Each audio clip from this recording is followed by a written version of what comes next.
Halo teman-teman, apa kabar? Welcome back to my channel. Di video kali ini kita akan melanjutkan tutorial mengenai date function di MySQL. Video kali ini merupakan episode yang kedua dari tutorial date function di MySQL. Di video kali ini kita akan membahas mengenai day name, day of week, extract, dan seterusnya ya. Ada lumayan banyak function yang akan kita coba gunakan di tutorial kali ini. Oke, untuk itu kita akan masuk ke function yang pertama di video kali ini. Di video kali ini kita yang pertama adalah day name. Jadi day name itu sebuah fungsi di MySQL untuk mendapatkan hari dari sebuah tanggal. Jadi misalkan kita select day name nih. Nah, day name ini kan memiliki satu parameter date ya, bukan date time ya. Jadi kita bisa menggunakan sebuah string situ. Day name kita coba masukkan now. Jadi ini harusnya keluarannya adalah nama hari pada hari ini, karena kita mengambil day now. Nah, keluarannya adalah Sunday ya, karena memang hari ini adalah hari Minggu ya. Kalau misalkan teman-teman menggunakan menggunakan setting tanggalnya benar, berarti ya di sini juga akan benar. Kalau misalkan ininya kita ubah, misalkan day name dari 2020 tanggal 1/01. Nah, kita coba lihat ya. Nah, jadi pada tanggal 1 Januari 2020 harinya adalah Wednesday. Itu ya. Jadi day name adalah sebuah fungsi di MySQL untuk mendapatkan nama hari pada hari tertentu pada sebuah date ya. Nah, ini caranya menggunakan fungsi day name. Nah, itu yang pertama. Yang kedua, kita akan menggunakan day of week.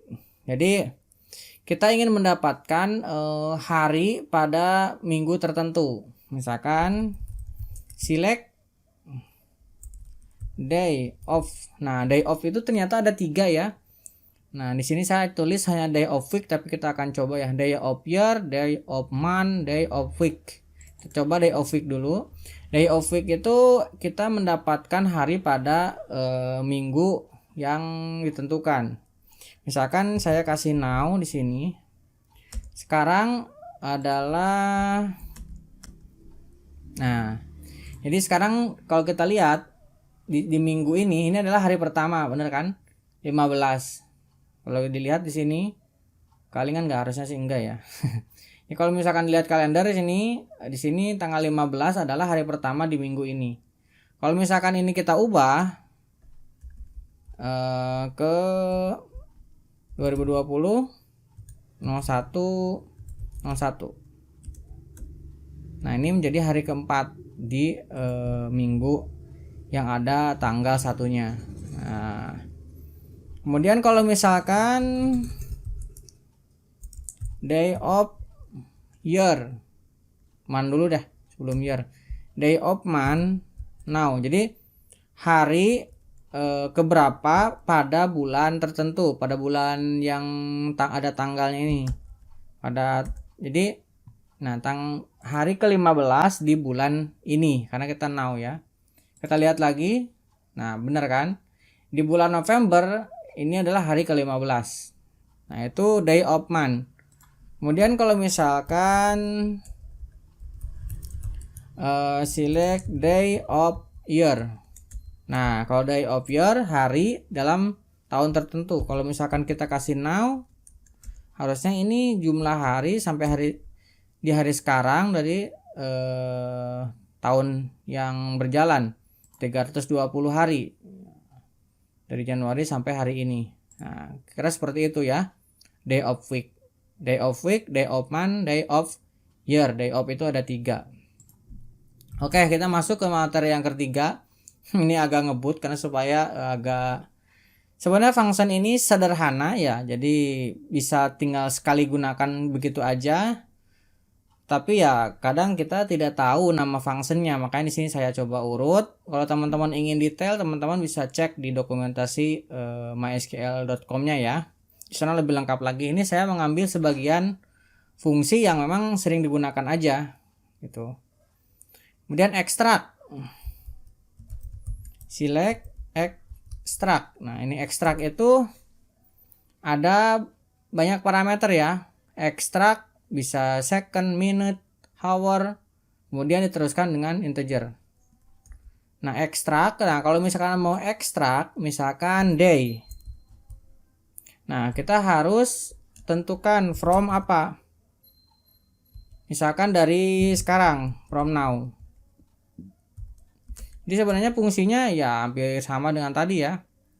Jadi mengeluarkan hari dari tanggal sekarang. Nah, 15. Misalkan di sini man. Nah, harusnya ini bulan ke-10 ya. 11, benar, bulan 11. Kemudian kalau misalkan year 2020. Nah, kira-kira seperti itulah. Teman-teman bisa coba-coba. Karena di sini ada banyak tipe yang bisa kita gunakan, bisa hour tuh. Karena kalau ini date time ya bisa kita ambil, bisa kita ekstrak. Oke, itu untuk ekstrak. Silahkan dicoba-coba aja karena fungsinya hampir sama dengan yang lain untuk mengeluarkan satu tipe dari tanggal tertentu. Kemudian last day. Nah, last day itu adalah mendapatkan hari terakhir. Select last day dari sekarang. Nah, hari terakhir dari bulan sekarang adalah tanggal 30 ya. Jadi kalau misalkan kita lihat di kalender, nah benar tanggal 30. Kalau misalkan ininya kita ganti dengan 2020 02 02 misalkan. Last day-nya di bulan ini apa? Tuh 29. Kita bisa cek. Nih, kita naikin ke bulan Februari. 219 hari. Tuh, jadi seperti itu. Hari terakhir dari satu bulan yang dimiliki oleh tanggal. Biasanya ini digunakan untuk cut off ya, misalkan cut off untuk payroll, untuk pembayaran gaji, ini tergantung dari end of month-nya. Oke, itu last day. Kemudian untuk now sudah kita bahas ya tadi. Now ini digunakan untuk mendapatkan timestamp pada saat ini. Now ini bisa kita kombinasikan ya dengan apa ya? Now itu akan sama dengan sysdate. Misalkan kita select now, sysdate. Sysdate ini harusnya isinya sama aja ya. Karena memang sysdate dengan now ini sama. Nah, nanti tergantung teman-teman menggunakan time zone-nya apa ya. Jadi kalau misalkan di MySQL teman-teman bisa ngeset time zone nih. Kalau misalkan kita lihat select add global dot time zone, global time zone seperti ini. Tuh ya sistem. Jadi kalau mau ngeset teman-teman tinggal set time zone sama dengan, nah ini tinggal bikin time zone-nya. Jakarta misalkan Indonesia. Mana? Indonesia seperti itu. Dan sebagainya. Oke, itu untuk now. Untuk month ya ini sama dengan year kemarin ya. Select month untuk mendapatkan bulan pada tanggal tertentu. Misalkan now kita ambil now sini. Nah, jadi dia akan mendapatkan bulan pada saat ini, bulan 11. Man, ini sangat mudah dan sering banget digunakan oleh teman-teman. Ini kita skip aja. Sangat mudah ya. str to date ini untuk mengkonversi sebuah string ke dalam tanggal. Jadi misalkan teman-teman memiliki string seperti ini, str to date. Nah, misalkan punya string dengan pola 2020, koma misalkan, terus berapa ya, 10, terus 12 misalkan seperti ini. Nah, di yang parameter keduanya ini adalah format date-nya. Misalkan ini adalah sebuah tahun. Kemudian sini separatornya adalah koma ya. Ini adalah sebuah man, m kecil karena bukan ditulis secara utuh panjang ya. Kemudian ini adalah hari, d. Nah, kalau misalkan kita jalankan, ini jadinya dia akan konversi ke dalam sebuah format date. Nah, kira-kira itu str to date. Kemudian di sini ada time diff. Nah, time diff ini untuk mendapatkan perbedaan waktu jam ya. Kalau time diff itu time diff. Nah, ini kan di sini date time. Boleh juga di sini time dan time.